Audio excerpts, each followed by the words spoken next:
What happens when a royal used to deference faces one of America's sharpest provocateurs? A polite conversation can quickly unravel into raw confrontation of the kind no amount of palace training can control. Prince Harry walked onto the Greg Gutfeld show expecting applause and light questions. Instead, he met a relentless host unwilling to play along with royal praise, sparking one of the most unforgettable interviews in recent memory.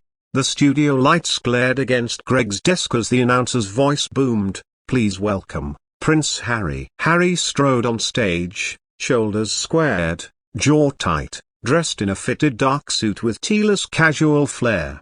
His eyes carried sharpness, as if he wasn't there to be questioned but admired. He sat with deliberate slowness, one leg crossed, radiating entitlement. "Harry," Greg began warmly, "thanks for coming. California life? Projects, new ventures? You've been busy." "Of course," Harry replied smoothly, accent crisp but tone clipped. "Better to speak directly than let people consume the usual nonsense." The audience chuckled uneasily. Greg pressed on. "Let's start lighter. How's married life treating you?" Harry's lips curved faintly. "It's fine. More than fine. But amusing that people think it's their business." Greg countered. "Fair. But you've lived a public life. Doesn't curiosity come with the territory?" Harry leaned forward. "A territory I never asked for. People like you built careers dissecting what you don't understand." Murmurs spread through the audience. Greg kept calm. "You've said America gave you freedom. Did the British public ever really understand you?" Harry stiffened. "Understand? They were fed lesser decades of toxic press painting me as reckless." "That's not misunderstanding. That's character assassination." Greg nodded. "But many say you turned your back on duty. How do you respond?" Harry's laugh was cold. "Criticism from people bowing to an institution that traps them. They idolize William and Kate,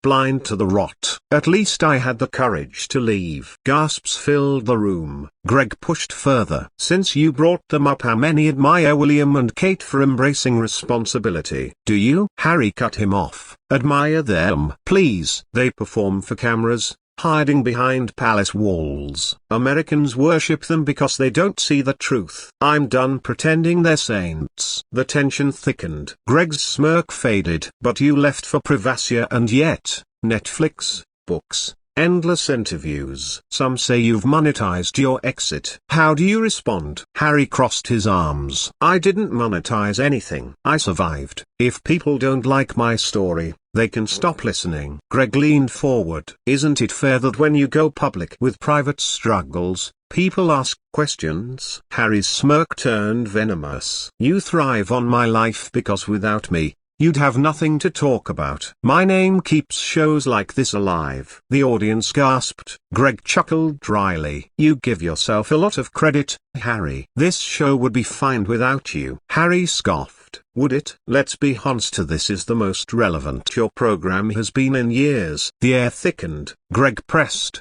"Do you regret leaving things with your family the way you did?" Harry's eyes flashed. "The only regret is not leaving sooner. My grandmother was bound to the system. My father and brother chose duty over family. That's their prison, not mine." Greg's tone sharpened. "They're seen as stable and dignified. Meanwhile, you've made headlines for trashing your family. Isn't that the difference?" Harry snapped back. "They live in a gilded cage. They smile and wave. It's all acting. At least I'm honest." Greg's words cut. "Honest? Cashing in on secrets isn't honesty, that's opportunism." "You've confused rebellion with relevance." Harry glared. "I know who I am. I don't need approval from Britain, America, all late-night hosts." The studio was silent. Greg asked, "If the monarchy was so suffocating, why build a career around it? You left for privacy, yet sold your life to Netflix and memoirs." "That's not privacy, it's publicity with a price tag." The audience murmured. Harry's temper cracked. "You sit there smug in your cheap suit. You've no idea what global scrutiny feels like." Greg shot back.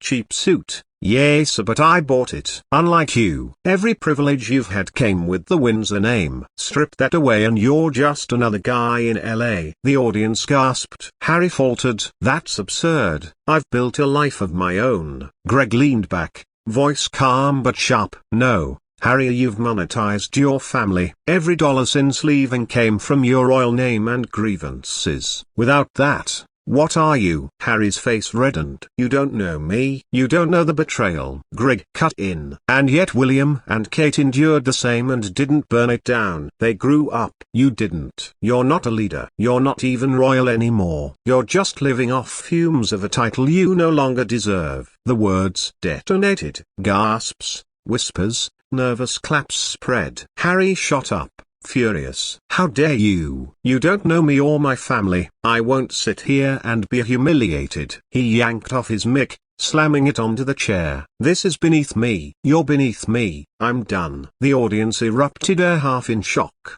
half in applause. Greg stood calmly, watching Harry storm off stage. His voice cut through the noise one last time. And there it is, America. A prince without a crown and without an answer.